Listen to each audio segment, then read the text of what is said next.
सारा आकाश पूर्वाध चैप्टर 9। आखिरी पेपर करके हॉल से निकला तो तबीयत बड़ी हल्की और खुश थी। पर्चे अच्छे हो गए थे। एक बहुत बड़ा बोझ सिर से उतरा। पहले तो एक काम था जिसमें जी जान से लगे थे, लेकिन अब क्या करेंगे।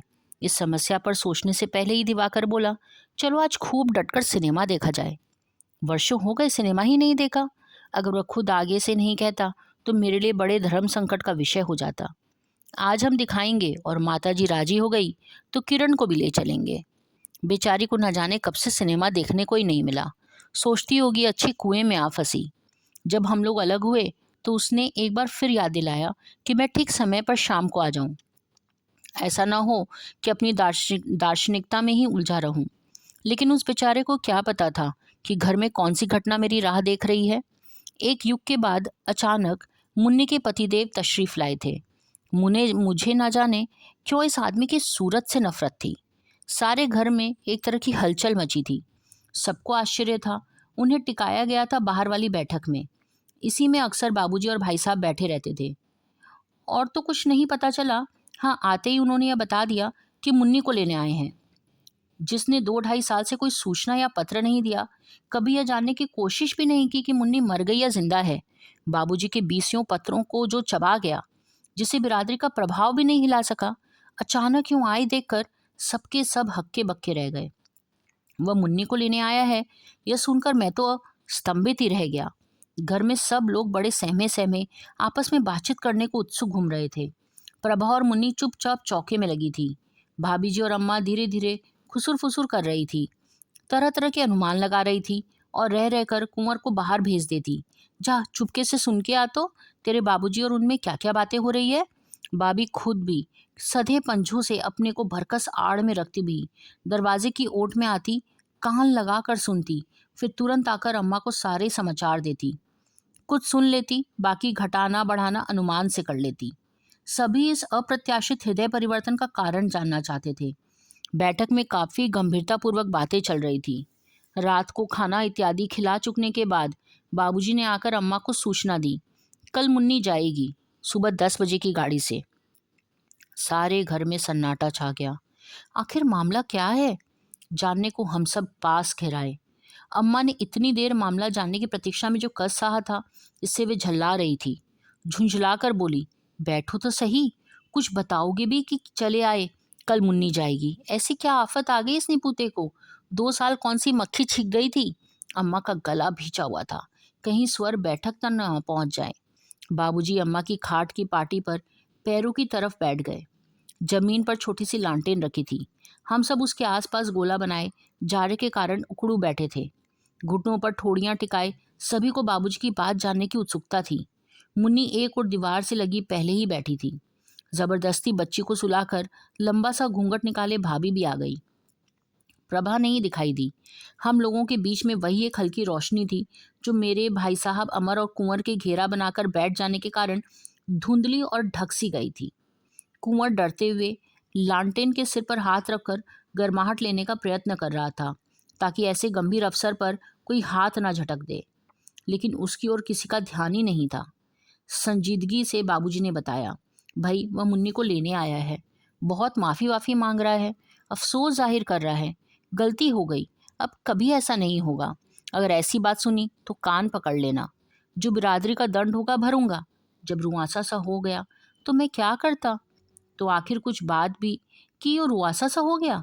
अब अचानक कौन सी अकल दाढ़ फूट आई है उसकी, उस कमबख्त के। उस चुड़ैल का क्या हुआ। अपने ज़माने में आई अम्मा जिस भाषा का प्रयोग कर रही थी वह नहीं थी। उस चुड़ैल के कारण ही तो अकल आई है। 5-6 महीने हो गए, सब जेवर कपड़े समेट कर चंपत हो गई है। पुलिस में रिपोर्ट भी की, मगर हाथ आती वह कहीं पर। अब जाकर सारा दिमाग ठिकाने लग गया। हम सब चौंके। अच्छा तो यह बात है, अब गरज पड़ी है तो लाट साहब आए हैं। कुंवर ने झल्ला कर कहा, बाबूजी तुम भी मत भेजना मुन्नी जीजी को। इस पर गंभीर वातावरण में उसकी बात किसी भी महत्व को नहीं मानी गई। भाई साहब ने बताया, अब तो कहता है कि उसने मुझे बर्बाद कर दिया, पहले अंधा कर दिया था, अपना भला बुरा कुछ सूझना बंद हो गया था। पता नहीं उसके बहकावे में आकर कहाँ चढ़ने गई थी अकल। गई थी उसकी अम्मा के पीहर, अम्मा ने क्रोध में मुंह झटका, फिर गहरी सांस लेकर बोली, अब ऐसे आदमी का क्या ठीक है? कल किसी दूसरी के बहकावे में आ जाएगा। मैं तो अपनी नहीं भेजूंगी लौंडिया को। पहले अधमरी कर दिया, अब के तो मार के ही छोड़ेगा।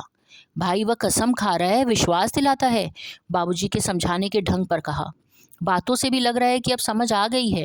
धीरज की माँ, हो गई गलती एक बार, अब क्या जिंदगी भर यही करता रहेगा? इस उम्र में आदमी को होश नहीं रहता। हमने उससे सारी बातें साफ साफ कर ली है। अम्मा नहीं मानी, उसी तरह लापरवाही से बोली, तुम्हारी बातों का क्या है?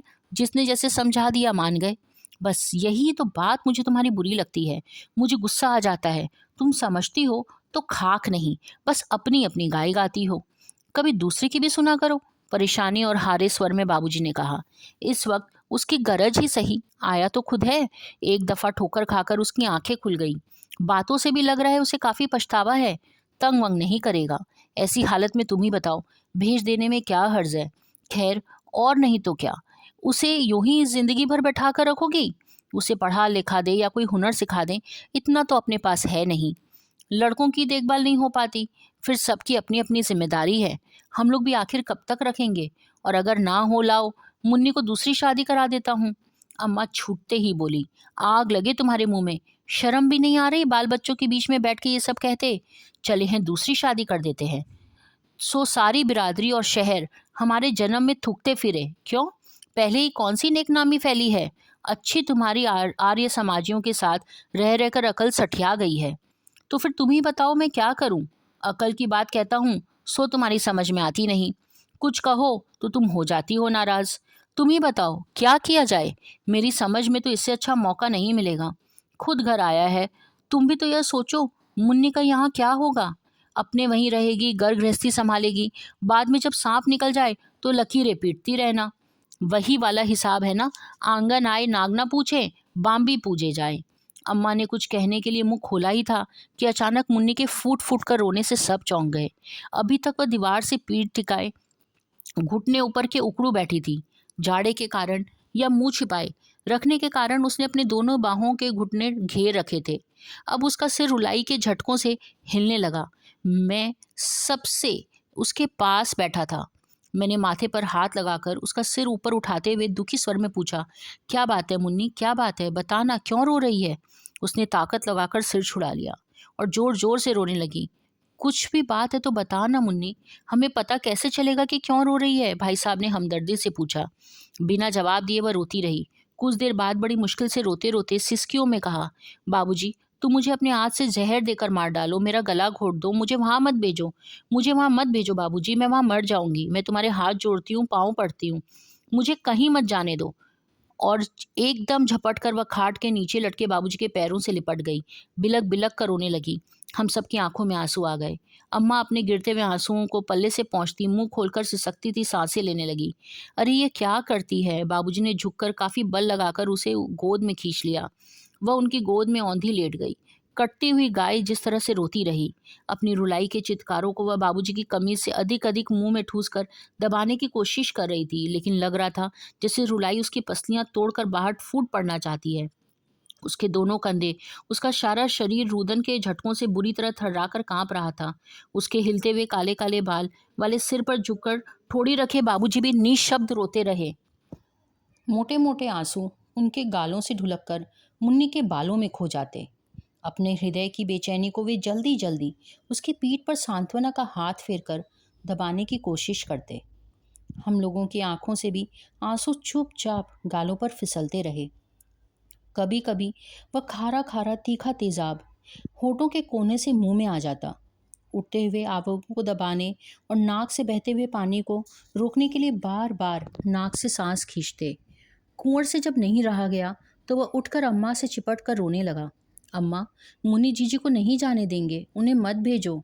बस इतनी दुखी लड़की के प्रति हम लोगों ने इतनी उपेक्षाएं और कभी कभी दुर्व्यवहार दिखाया है, इसे सोच सोचकर और भी कष्ट हो रहा था। मैंने निश्चय किया कि मुन्नी को मैं रखूंगा, चाहे मुझे कुछ भी करना पड़े।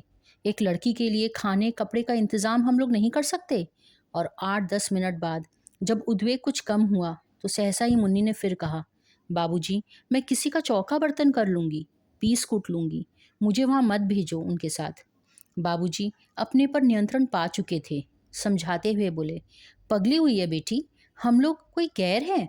तू आधी रात को यहाँ आ जाइयो, कोई ऐसी वैसी बात दिखे तो। यह तेरा घर पहले है, हमारा बाद को। पर तू इस बार मान जा, अब कोई बात नहीं होगी। नहीं बाबूजी नहीं। जैसे किसी भयंकर दैत्य की कल्पना को देखकर वह फफक उठी। मुझे उस कुएं में मत धकेलो बाबूजी।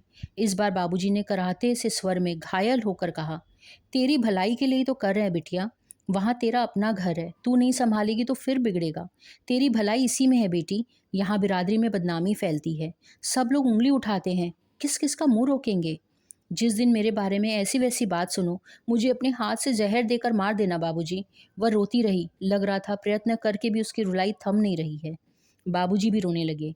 इस बार लगा वे काफ़ी देर अपने को संभाल नहीं पाएंगे और कुछ देर बाद ही फूट फूट कर रोने लगेंगे। भावातिरेक से उनका नीचे का होठ बुरी तरह कांप गया। फिर मुन्नी को एक और खाट पर हटाकर वे जल्दी से उठकर बाहर चले गए। उसके बाद काफ़ी देर हम लोग लगभग 1 घंटा यूं ही बैठे रहे, चुपचाप और गुमसुम। फिर जब ठंड लगने और नींद आने लगी तो एक एक कर उठकर जाने लगे। बस मुन्नी ही अम्मा की चारपाई पर पड़ी सिसकती सुबकती रही और सुबह मुन्नी को विदा कर दिया गया।